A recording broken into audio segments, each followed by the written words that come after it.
국민 여러분 안녕하셨습니까? 인도태평양 전략연구원 최수영입니다. 오늘도 저희가 마련한 방송을 애청하시는 대한민국의 국민 여러분, 그리고 해외에 계신 동포 여러분, 한 분 한 분께 고마움의 감사의 인사를 전해 올립니다. 저희 방송은 어디까지나 객관적인 사실을 국민 여러분께 전달을 하고, 여러분들께서 정확하게 판단할 수 있는 그 판단의 근거, 여러분들이 분별할 수 있는 그 기준, 이런 것을 지금 같이 공유하고자 드리는 방송입니다. 결코 어떤 무슨 현학적으로 무엇을 과시하려는 그런 방송도 아니고요. 또 없는 얘기를 거짓으로 조작해서 거짓말을 하는 그러한 돈벌이를 위한 그런 방송도 아닙니다. 어디까지나 국민 여러분들에게 조금이나마 도움이 될 수 있는 그러한 내용들을 전달하는 것이 저희 방송의 근본적인 목적임을 다시 한번 강조해 드리는 바입니다.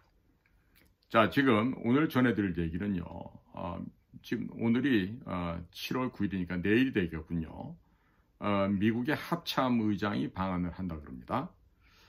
그런데 이 합참의장이라는 사람이요, 댄 케인이라는 사람이에요. D-A-N, C-A-I-N-E, 케인, 이런 사람인데, 이 사람이 어떤 사람인가 봤더니 대단한 트럼프 대통령의 신뢰를 받고 있는 최측근의 군사참모고, 또 트럼프 대통령이 직접적으로 신뢰하고 믿고 중용하는 그런 인물입니다. 자, 그래서 이 트럼프는 이 댄 케인 장군에 대해서 장군이나 퍼스트 네임인 댄이라고 부르지 않고 군대 내에서 콜사인 라젠 이런 식으로 부른다 그럽니다. 그러니까 이 댄 케인 합참의장에 대해서는요, 이 군사적 자신감, 그리고 이 댄 케인 장군이 구비하고 있는 이 전문성을 대단히 신뢰하고 높이 평가하고 있다. 이런 말이 되겠습니다. 특히 이번에 6월달에 있었던 이란 핵시설 공습작전처럼 아주 중요한 이 군사적인 공격 결정을 내리는 데 있어서 트럼프에게 아주 직접적이고 단호한 결정을 내릴 수 있는 그 버팀목이 됐던 사람이 바로 이 댄 케인 합참의장이라고 하는 것입니다. 이 댄 케인은요, 이전에도 트럼프 1기 때 이라크 지역에서 암약하고 있던 IS, 이 IS를 격퇴하는 데 있어서도 트럼프 앞에서 직접 보고를 했다 그럽니다. 그래서 트럼프 대통령은 이 댄 케인 장군에 대해서 성취한 파일럿이자 국가 안보의 전문가, 전사, 워 파이터다, 이렇게 공개적으로 칭찬을 한다 그럽니다. 과연 이 사람이 얼마나 실질적인 경험을 쌓고 갖가지 특수작전, 그리고 각 군과의 여러 기관 간의 협력 능력이 출중했는지를 한번 우리가 알아봐야 될 것 같습니다. 한 줄로 요약한다면 댄 케인은 트럼프 대통령의 군사적 결정을 실질적으로 이끄는 핵심 참모이자 트럼프가 가장 사랑하는 군인이다. 이렇게 평가를 할 수 있겠습니다. 이 댄 케인은요, 지금 뉴욕주 엘마이라는 곳에서 1968년도 8월 10일 날 출생한 거로 되어 있습니다. 그러니까 올해 지금 56살, 7살 이 정도 됐겠군요. 자, 그리고 이 사람은 공군사관학교 출신이 아니에요. 버지니아에 있는 군사대학을 졸업을 했고 ROTC 과정을 통해서 공군 소위로 임관을 했습니다. 전투기 조종사를 했고 주로 몰던 비행기는 F-16이었습니다. 주로 이 댄 케인이 근무했던 지역은 주방위군과 특수전, 전략 분야에서 근무를 했는데 2024년도 작년이죠. CIA의 부국장보 보직을 마지막으로 해서 중장으로 전역을 하고 기업계에서 활동을 하다가 2025년 금년도 2월 달에 도널드 트럼프 대통령이 찰스 브라운 합참 의장을 급작스럽게 해임을 합니다. 갑작스러운 이런 합참 의장 찰스 브라운을 해임해버리고 그리고 이 댄 케인을 후임인 합동 참모 의장으로 지명을 하였습니다. 그래서 그 합동 참모 의장 후보자가 되었고 최종적으로 상원의 인준을 받고 현재 지금 합참 의장직을 수행하고 있습니다. 특이한 것은 이분이 이미 전역을 한 예비역 장성이었는데 예비역 장군을 합참 의장에 지명하는 것도 그리고 중장 별 3개를 이 합참 의장으로 바로 임명하는 것도 전례가 없었던 그런 인사라고 하겠습니다. 그런데 이와 같이 그 규정상은 현역 대장을 임명하는 자리라고 합니다만은 국익을 위한다는 명목하에서는 특별히 이러한 요건들이 면제가 될 수도 있는 것으로 이렇게 알려지고 있습니다. 자, 그러면 도널드 트럼프 대통령과는 2018년도 중부사령부의 대-IS 작전부대 부사령관 시절에 트럼프 대통령을 처음 만났다 그럽니다. 그리고 그 처음 만난 자리에서 아주 강한 인상을 트럼프 대통령에게 남겼다고 해요. 즉 지금 트럼프 대통령도 2019년도 연설에서 이 댄 케인 장군이 자기 자신에게 IS가 그리 강하지 않습니다. 참모들이 예상하고 있는 2년이 아니라 단 일주일이면 IS를 격퇴할 수 있습니다. 대통령께서 명령만 내려주시면 됩니다. 이와 같은 아주 강인한 인상을 대통령에게 남겼다고 합니다. 그리고 실제로 얼마 지나지 않아서 ISIS에 수장했던 알-바그다디가 결국 미군들에 의해서 제거를 당합니다. 그 이후부터 도널드 트럼프 대통령은 이 댄 케인 장군을 아주 크게 신임을 하게 되었다고 그럽니다. 금년도 4월 11일 상원에서 인사청문회 인준을 통과해서 지금 현재 사성 장군으로 지금 합참 의장직을 수행하고 있습니다. 단 2개월 만인 지난 6월 13일 이스라엘의 이란에 대한 전략 공습 과정에서 트럼프 대통령의 군사 분야 보좌에서 또 공식적으로는 자신의 직속 상관이라고 할 수 있는 피트 헤그세스 국방장관보다도 보다 더 많은 발언권을 대통령께 행사하고 있는 것으로 알려졌습니다. 특히 지난 6월 21일에 실행된 이란 포르도 지역의 핵시설에 대한 폭격이 B2 폭격기 편대에 의해서 이루어질 당시 백악관 작전실에서 트럼프 대통령에게 직접 이 작전은 성공 가능하다는 점을 유일하게 강조하고 그의 말을 들은 대통령이 결국 이란에 대한 폭격을 결정했다라고 하는 것입니다. 자, 이처럼 야전에서 전투기 조종사로 또 주 방위군에서 일하고 그리고 여러 가지 또 중앙정보국 CIA하고도 이 군사 업무를 서로 협조해왔던 이런 경력을 볼 때 이런 분야말로 지금 현재 도널드 트럼프 대통령이 있는 미국에 꼭 필요한 인재가 아닌가 이런 생각을 하게 됩니다. 결국 트럼프 대통령이 가장 사랑하고 가장 신뢰하는 최애 군인이 바로 이 댄 케인이다. 이런 말씀을 드릴 수가 있는데 지금 한미일 3국 간의 회의가 있어서 지금 서울을 오게 된다고 하는데 아마 이번에 한국을 와도 이 나라의 대통령으로 계시는 분을 만나지는 않을 것으로 지금 전망이 되고 있습니다. 여러분들도 한번 이 댄 케인이라는 사람의 사진을 보면요. 역시 이런 분들을 보면요. 눈이 살아 있습니다. 제가 잠깐 보여드리겠습니다. 보이십니까? 네. 이 지금 댄 케인의 모습이에요. 네. 지금, 이런 어떤 그 역량이 있고 그리고 단호한 결기를 보유한 사람들은 보면요. 눈동자를 보면 다릅니다. 눈동자를 보면 확실하게 다른 모습을 볼 수가 있는 것입니다. 자, 내일입니다. 7월 10일 서울에서는 정부가 바뀌고 난 첫 번째 한국, 미국, 일본 합참의장 회의가 개최됩니다.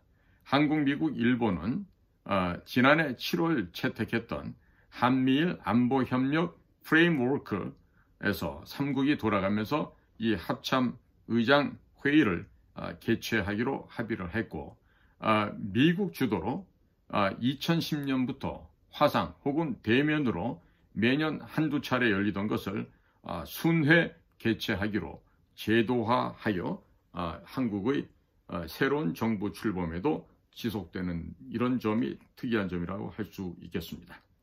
자, 미국 측에서 댄 케인 합참의장, 공군대장이 참석을 하고요. 그리고 트럼프 행정부 들어서 미국의 고위급 장성이 방한하는 것은 이번이 처음 사례가 되겠습니다. 미국 트럼프 행정부는 한국을 포함한 동맹국들이 국방비를 국내 총생산 GDP의 5% 수준으로 인상하기를 바라고 있습니다. 지금 유럽에 있는 나토 같은 경우는 모두가 이렇게 인상하기로 되어 있죠. 단 한 가지 에스파냐, 스페인 쪽만 지금 불협화음을 내고 있습니다만은 그래서 이번에 댄 케인 합참의장이 방한하는 계획을 통해서 이와 관련된 우리나라 역시 국방비를 인상할 것을 요구하는 이런 미국 측의 요구사항이 전달될 수도 있죠. 그러나 제가 볼 때는 이런 거 요구가 답지 않다 하더라도 전혀 걱정할 일 아닙니다. 왜냐하면 자 지금 비정부 단체 무슨 시민단체 이런 데다 주는 돈이 102조 3천억입니다. 그리고 어디다 쓰는지 용초도 모르는 성인지 예산이 24조예요. 그거 합치면 126조 3천억 원입니다. 그런데 126조 3천억 원이면 이 작은 돈이 아니죠. 국방 예산이 57조였습니다. 그러면 이 126조 3천억의 절반을 뚝 떼서 얼마입니까? 63조죠? 합치면 바로 국방 예산이 120조가 되죠. 자연스럽게 우리는 5% 수준으로 올라갈 수가 있습니다. 전혀 문제도 안 됩니다. 그리고 요즘에 이제 조금 기사를 올바로 쓰는 신문사가 간간히 보이는데 트럼프 대통령이 요구하는 100억 달러는요. 주한미군 방위비 분담금이 아니에요. 제발 좀 올바로 알고들 보도하기 바랍니다. 이것은 주한미군이 한국에 주둔하는 데 있어서 발생하는 비용을 그렇게 얘기하는 건데 이 미군 주둔 비용과 미군이 있으면서 쓰는 방위비하고는 전혀 다른 얘기예요. 예를 들면 총알이다, 포탄이다 이런 건 방위비가 되죠. 그런데 먹는 쌀이다, 반찬이다, 배추다, 무다, 뭐 파스타다, 뭐 고기다 이거를 현지에서 조달하는 이런 것도 또 미군 기지 안에서 일하는 우리 한국 군무원들 그 사람들에 대한 급여 이런 게 전부 다 주한미군 주둔 비용에 해당하는 돈이에요. 그런데 이 돈이 총액이 따져보면 한 35억 달러 합니다. 우리나라 돈은 대략 지금 5조 원 정도 되는 것이죠. 그렇다면 작년 트럼프가 유세를 하면서 그 시카고인가에 어디서 그 이코노믹 컨퍼런스 랠리를 할 때 그때 나왔던 얘기인데 한국은 머니머신이다. 돈을 잘 버는 나라다. 이런 얘기를 하면서 한국은 100억 불을 내도 된다. 그렇게. 근데 그 이야기도 방위비가 아니었어요. 주한미군 주둔 비용을 올릴 수 있다라는 얘기를 한 거예요. 그리고 유럽에 있는 나토 국가들이 아주 인색하게 자기 나라를 지키는 데 들어가는 우리 미군이 독일에도 주둔하고 다른 나라도 주둔하고 있는데 자기들이 돈을 안 쓴다. 그러니까 돈을 좀 더 써라. 이런 얘기인데 앞뒤 딱 잘라버리고 100억 불 얘기만 하는 거죠. 그래서 저는 늘 방송에서 얘기를 합니다. 그 100억 불 다 주자. 그래. 원하는 대로 주자. 그러나 이걸 효율적으로 주자. 어떻게? 제주도. 그 다음에 흑산도 옆에 있는 가고도. 그 다음에 우리 그 인천 영종도 공항 옆에 있는 덕적도, 그 다음에 황해도 장산권 옆에 있는 백령도, 여하튼 주요 4개의 섬에다가 활주로를 건설하고 해군에 그 정박할 수 있는 항구를 준설을 하고 해서 해군 공군기지를 지으면서 해병대까지 합동 근무하는, 즉 한미연합군이 합동으로 근무하는 곳을 제주, 가덕도, 덕적도, 백령도 이렇게 해서 거기에 미군들 해군 공군 부르면 맨몸으로 와요? 다 무기 갖고 오죠. 자연적으로 철옹성이 됩니다. 즉 한반도 전체가 침몰하지 않는 불침 항공모함이 됩니다. 그렇게 되면 누가 좋습니까? 우리에게 이롭지 않습니까? 자, 그러니까 그래, 주둔 비용으로 100억 불 낼게, 30억 불 다 주잔 말이에요. 30억 불 우리가 내고 나머지 60억은 풀어서, 지금 건설 경기, 토목 경기가 얼마나 안 좋습니까? 다 지금 건설 회사들 죽어 넘어가고 있지 않습니까? 그러면 이와 같은 대형 토목 공사를 일으켜서 제주도를 제2의 하와이로 만들죠. 제주도의 남서쪽에 가면은 과거 일제시대 때 일본 아이들이 썼던 그런 활주로도 아직도 남아 있습니다. 그러면 그런 곳을 조금만 손보고 또 바다를 개척해서 항구를 만들면 제2의 하와이가 됩니다. 예? 미국의 제7함대가 오도록 하고, 또 미 7함대가 오다 보면 미국의 학교가 따라오죠. 대형 컨벤션에서 따라오죠. 또 뭐 병원도 따라오고 모든 또 다국적 기업들도 오죠. 하와이보다 더 번화하고 더 발전하는 그런 제주도가 될 거예요. 그럼 제주도에 있는 국제공항이 미주, 유럽, 남미, 오세아니아, 아프리카까지 바로 당일로 다 항공 노선이 펼쳐지는 이러한 전 세계적인 허브의 역할도 할 수 있는 거 아니겠어요? 그러니까 미래를 보고 대비를 해야 되는 것입니다. 돈을 함부로 쓰는 게 아니에요. 돈을 써도 명목을 갖고. 자, 보십시오. 미국한테는 그래 100억 불 다 줄게. 우리 명분이 서죠. 떳떳해지죠. 그리고 주한미군 주둔에 필요한 35억 달러를 우리가 다 낼게. 다 내는 거예요. 그리고 나머지 65억 불은 백령도, 덕적도, 가거도, 제주도 이런 서해안 쪽의 섬을 개발하고, 우리 울릉도 지금 공항 지어놓은 거 보십시오. 얼마나 기가 막히게 잘합니까? 에? 저런 식으로 해서 그 서해안에 제가 이런 그 공군 해군 기지를 지어야 된다는 얘기는요, 중국을 질식사시키기 위한 하나의 작전입니다. 예를 들어서 백령도에 이지스 어쇼 조직을 설치를 해놓고 사드를 설치해놓고 우리나라 사정거리 500km 되는 천물을 갖다가 배치해놓고 이러면 중국 애들이 바람 안에 모여서 북경을 지키려고 애를 쓰게 된다고요. 대련항이나 청도항이나 이까지 것들 박살내는 거 전부 다 우리 사정거리 안에 다 들어오게 되는데, 이런 식으로 미래를 보고 전략적 마인드를 갖고 국토를 활용하고 지금 토목산업, 건설산업을 갖다가 중흥시키고 이런 데다 돈을 써야 돈이 선순환되는 거 아니겠어요?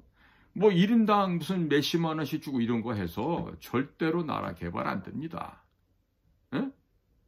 자, 이런 생각이 있어야 되는데 없죠. 제가 볼 때는 전혀 이런 게 안 돼 있어요. 응? 그러니까 뭐 이번에 일본에서 그 통합망료장, 육상자위대 대장에 해당하죠. 요시다 요시히데, 그리고 미국에서 댄 케인 미국의 합참의장, 또 한국의 김명수 합참의장, 이번 해군대장인데, 그러니까 공군대장, 해군대장, 육군대장 다 만나니까 이제 좋은 얘기가 나올 수 있겠네요. 자, 이렇게 해서 이 3국 훈련이 단순한 훈련이 아닙니다. 순식간에 북한, 중국을 그냥 진멸해서 다 갈아서 없애버릴 수 있는 이런 거 해야죠. 그럼 우리가 얼마든지 이 지구상에서 자유와 평화를 지킬 수 있는 일이 되지 않겠습니까? 자, 이런 가운데서 저희 군에서 나가게 되는 김명수 합참의장 같으신 분, 제가 그분들의 성향이나 이건 잘 몰라서 그러는데, 어쨌든 모처럼 오는 미국의 그 고위직 인사에게 우리 군만이라도 정신 차리고 있는 결기에 찬 모습, 씩씩한 강군 대한민국 군의 모습을 좀 보여주면서 한미 간에 또 한미일 3국 간에 원활한 안보가 튼튼하게 지켜질 수 있는 그런 계기를 좀 마련했으면 참 바람직하지 않겠나 이런 생각합니다. 자, 지금 비자가 나올지 안 나올지도 모르는 지금 김종인, 이언주 이런 친구들을 이런 얼라들을 지금 미국의 대통령 특사로 보내는 이런 그 망측스러운 이런 광경을 보면서 야, 이거 이대로 가다가는 큰일 나겠구나 이런 걱정을 많이 합니다. 망할 때는 한번 화끈하게 망해야 국민들도 정신을 차릴 것으로 생각이 됩니다. 오늘도 저희 방송을 경청해 주셔서 감사를 드립니다. 고맙습니다.